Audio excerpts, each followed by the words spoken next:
వాళ్ళు దాన్ని స్వీకరించి ఆ కన్స్ట్రక్షన్ని నిలుపుదల చేయమని చెప్పి ఒక ఆర్డర్ ఇస్తే దానికి హైకోర్టులో మీరు స్టే తెచ్చుకోవటం జరిగింది.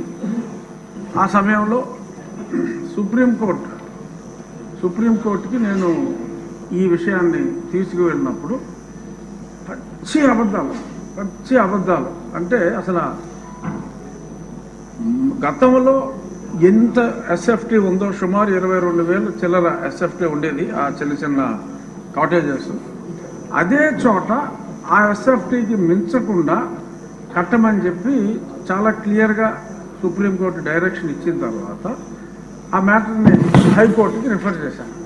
ఆ డైరెక్షన్ ఇచ్చిన తర్వాత హైకోర్టుకి అన్ని రాంగ్ ఎఫిడవిట్స్ వాళ్ళు ఫైల్ చేసి తూచా తప్పకుండా సుప్రీంకోర్టు గైడ్లైన్స్ని మేము ఫాలో అవుతున్నాం.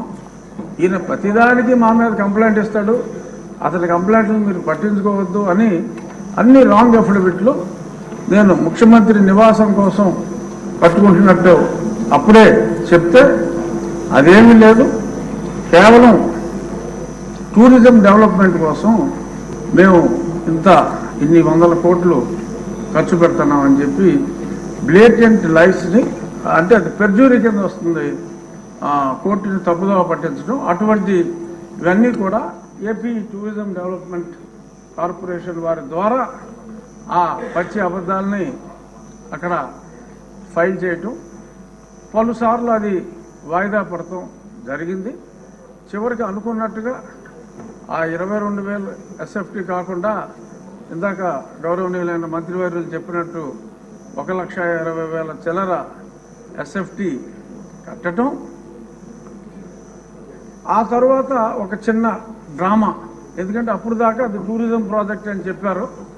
ఈలోపు ముఖ్యమంత్రి గారు అప్పటి ముఖ్యమంత్రి ఒక అనౌన్స్మెంట్ ఇచ్చి నేను విశాఖపట్నం వచ్చేస్తున్నాను అని చెప్పి ఆయన చెప్పడం జరిగింది. ఆ తర్వాత కొంతమంది ఆఫీసర్స్ని వైజాగ్లో నాకేమన్నా ఇల్లు దొరుకుతుందా చూడండి, స్టడీ చేయండి అని చెప్పి స్టడీ చేస్తే వాళ్ళకంట ఆ బీచ్ రోడ్లో వెళ్తూ ఉంటే అరే ఇక్కడ భలే ఇల్లు దొరికిందే, ఇది ముఖ్యమంత్రి గారికి బాగుంటుంది అని చెప్పి వాళ్ళకి తెలిస్తే వాళ్ళందరూ సూచించారంట. సరే దట్స్ ఆల్ రైట్, అందులోనే ఉందాం, పోనీ టూరిజం వాళ్ళకి చెప్పి అందులోనే ఉందాం, వాట్ ఈస్ దేర్, నాకు ఎక్కడైనా పర్వాలేదు, ఐఎమ్ ఏ సింపుల్ మ్యాన్ అని చెప్పి దానికి ఆయన అంగీకారం తెలిపారు. ఆ తెలిపిన తర్వాత కూడా మళ్ళీ హైకోర్టులో ముందు నుంచి చెప్తున్నాం సార్, ఇప్పుడు ఇల్లు అఫీషియల్గా ఓకే చేశాడు, ఇప్పుడైనా సరే చర్యలు తీసుకోండి అంటే కోర్టు వారు అసలు మా రూల్స్ వైలేట్ చేస్తే ఏ క్షణంలోనైనా మేము ఆర్డర్స్ ఇస్తాము, డిస్మాంట్లింగ్ ఆర్డర్స్ ఇస్తాము, మీరేం వరీ కావక్కర్లేదన్నారు. ఇప్పుడు దాకా ఆ మ్యాటర్ రాలేదు, ఎలక్షన్ వచ్చింది, ఆయన వెళ్ళిపోయాడు. సో ఇప్పుడు ఆ ప్రాపర్టీ, ఎందుకంటే ఆయన అంటే డిస్ట్రక్షన్తో మొదలుపెట్టారు. నాకు తెలిసి గౌరవనీయులైన ముఖ్యమంత్రి గారు ఈయనంతా కన్స్ట్రక్షన్ బేస్డ్ యాక్టివిస్ట్, అతను డిస్ట్రక్షన్ బేస్డ్. సో కాబట్టి ఒక 500 కోట్లు ప్రజాధనం దుర్వినియోగం చేశారు, శిక్షించాలి అని చెప్పి మా విష్ణుకుమార్ రాజు గారు గట్టిగా చెప్పారు. కానీ కొన్ని వేల కోట్లు రకరకాల ఇష్యూస్లో దుర్వినియోగం అయినాయి. ఈ 500 కోట్ల వలన అతను అలరయ్యి ఒక మంచి ప్రభుత్వం రావడానికి దోహదం చేశాడు. కాబట్టి అంటే నెగిటివిటీలో పాజిటివిటీ వెతుక్కోవటం. సో అంచేత 500 కోట్లు ఖర్చు పెట్టి ఆయన కట్టుకున్నది ఇల్లు కాదు, ఆయన రాజకీయ సమాధి కట్టుకున్నాడని చెప్పి భావిస్తూ 500 కోట్లని మనం క్షమించేయచ్చు, చూడవలసిన వాటి మీద ఎలా అధ్యయనం చేయాలో చూడాలని. Perhaps this is my last speech. ఇక్కడ కూర్చుని మళ్ళీ దాలిక కట్టు కాబట్టి దీని మీద లాస్ట్. సో దీని మీద రేపు జరిగే చర్చ ఆసక్తిగా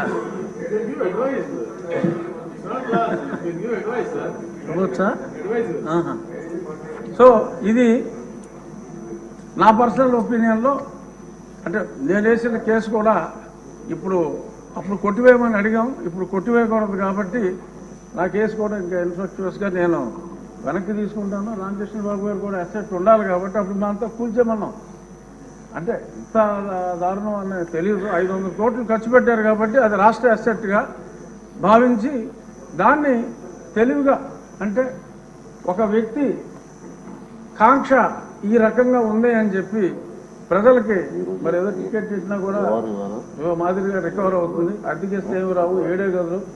సో అంచేత దాన్ని ఒక మాన్యుమెంట్గా ఉంచి ఒక నియంత కట్టుకుందాం అనుకున్న, ఒక పేదవాడు కట్టుకోవాలనుకున్న చిన్న గూడు ఇదని చెప్పి మనం దానికి ఒక టికెట్ పెట్టి ముంతాజ్ కోసం తాజ్మహల్ కట్టిన షాజహాన్కి మరి ఇప్పుడు గుర్తింపు వచ్చింది.